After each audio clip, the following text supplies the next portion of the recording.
करवा चौथ हिंदू औरतों के लिए बहुत इंपॉर्टेंट फेस्टिवल है, खासकर नॉर्थ इंडिया में। ये दिन अपने हस्बैंड की अच्छी सेहत और लंबी उम्र के लिए व्रत और पूजा का होता है। ये त्योहार कार्तिक महीने में पूर्णिमा के चौथे दिन आता है, जो अक्टूबर या नवंबर में होता है। इस दिन शादीशुदा औरतें अपने सबसे अच्छे कपड़े पहनती हैं और ज्वेलरी से सजती हैं।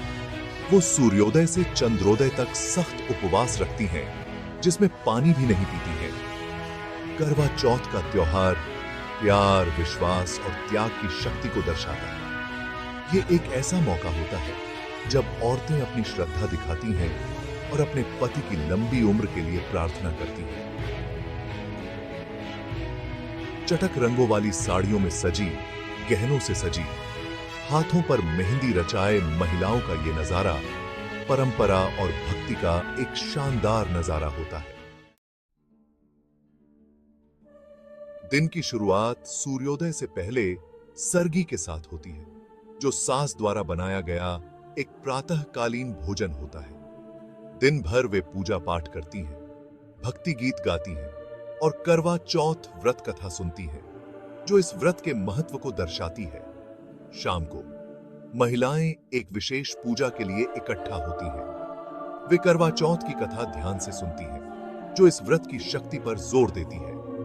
इस अनुष्ठान का एक महत्वपूर्ण हिस्सा चांद को छलनी से देखना है। एक बार चांद दिखने के बाद महिलाएं उसे पानी चढ़ाती हैं और फिर पानी के प्रतिबिंब में अपने पति का चेहरा देखती हैं। यह क्रिया दर्शाती है कि उनकी प्रार्थनाएं उनके पति तक पहुंच रही हैं। इसके बाद पति अपनी पत्नियों को पानी और मिठाई खिलाते हैं, जिससे उनका व्रत टूटता है।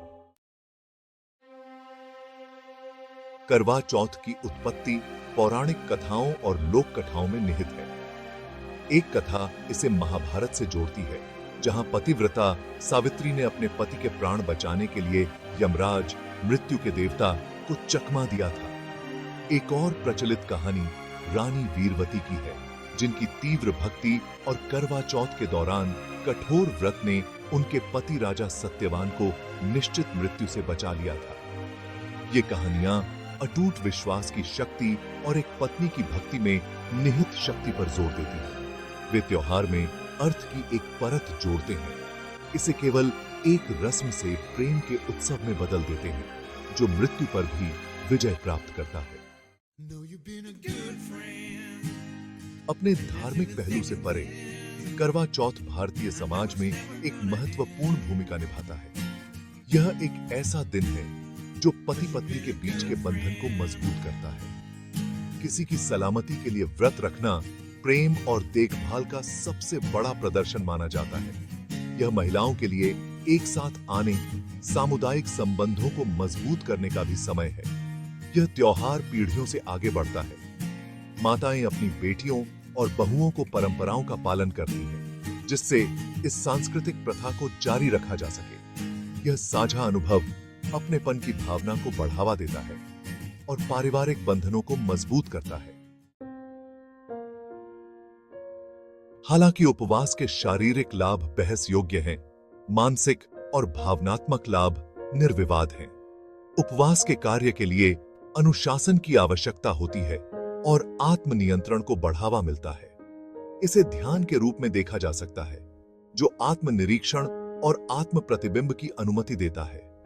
इसके अलावा यह जानकर कि कोई उनके स्वास्थ्य के लिए उपवास कर रहा है, प्राप्तकर्ता में प्यार और प्रशंसा की भावनाएं पैदा हो सकती हैं। भावनाओं का यह आदान प्रदान जोड़ों के बीच के बंधन को मजबूत करता है।